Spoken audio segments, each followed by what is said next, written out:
modérateur, merci pour la parole. Mesdames et messieurs, en ce qui concerne le coltan, vous avez effectivement bien fait de poser la question, dans la mesure où il y a une confusion dans la compétence même de l'entreprise générale du cobalt, de fait de sa dénomination sociale. EGC a été créé donc par un décret qui date de novembre 2019 et il a reçu la compétence de la part du gouvernement d'avoir le droit exclusif de l'achat, de la transformation et de la vente des substances minérales stratégiques d'origine artisanale. Et comme vous le savez peut-être, la RDC a déclaré 3 substances minérales stratégiques. Il y a d'abord le cobalt, le coltan et le germanium. Donc, de facto, EGC est compétent également pour tout ce qui est du coltan.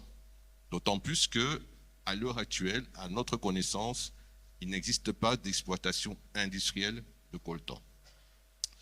D'ailleurs, pour votre information, nous revenons il y a 2 semaines d'une mission à Cape Town. Nous avons participé à l'Assemblée générale du TIC, du Centre international d'études sur le tantal et le niobium, où nous avons clairement manifesté notre intérêt de pouvoir être membre de cette association qui regroupe tous les acteurs de la chaîne de valeur du coltan. Nous avons à ce niveau le soutien du gouvernement et donc les démarches seront prises pour pouvoir être membre effectif d'ici la prochaine Assemblée générale qui aura lieu en 2026 en Chine. Le coltan, nous avons déjà eu à travailler là-dessus sur un projet avec un partenaire congolais qui visait notamment à valoriser localement le coltan, le transformer en sel de tantal.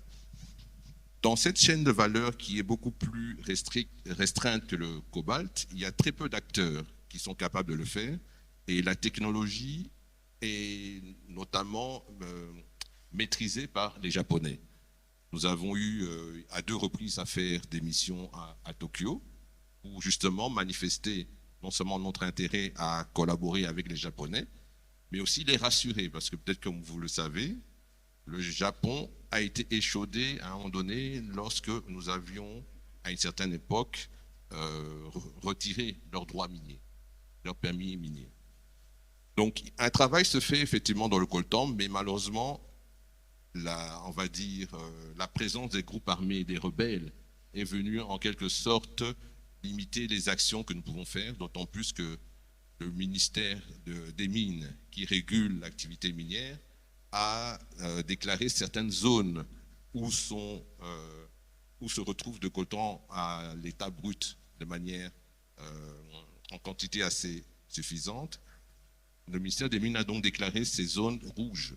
Donc il est interdit à l'heure actuelle de pouvoir exploiter ce coltan. La deuxième partie de votre question, je vais me concentrer plutôt sur le Grand Katanga.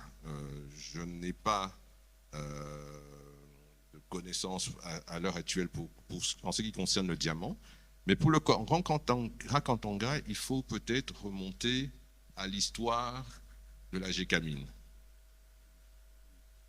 L'artisanat minier est, à mon sens, le fruit d'un échec de la redistribution de la richesse produite au niveau industriel.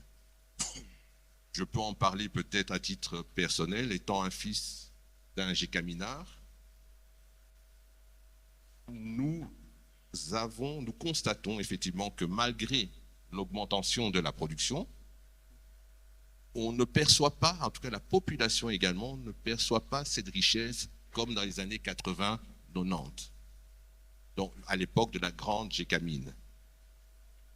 Je pense que la création de GC, tout à l'heure, remontant à 2019, étant une initiative de son Excellence, Monsieur le Président de la République, chef de l'État, Monsieur Félix Antoine Tshisekedi Tshilombo, il a voulu par là montrer son engagement à pouvoir améliorer les conditions de travail que nous savons très précaires des creuseurs artisanaux, afin de permettre, à travers une entité juridique commerciale EGC, qui a ce droit exclusif, de remettre de l'ordre dans cette activité artisanale, où, comme vous le savez également, nous déplorons parfois la présence illégale d'un certain nombre d'étrangers.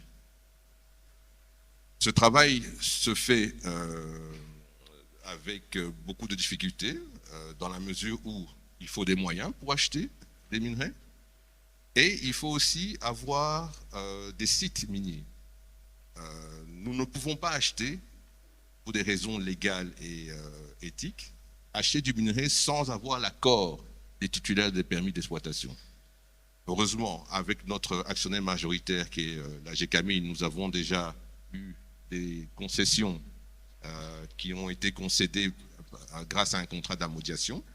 Le travail se fait également avec des entreprises minières privées qui ont manifesté un intérêt à vouloir collaborer avec EGC afin de résoudre ce problème d'envahissement auquel ils sont confrontés et qui leur fait perdre d'énormes revenus. Donc, je pense que vous avez là un peu le contexte général par rapport à l'activité artisanale.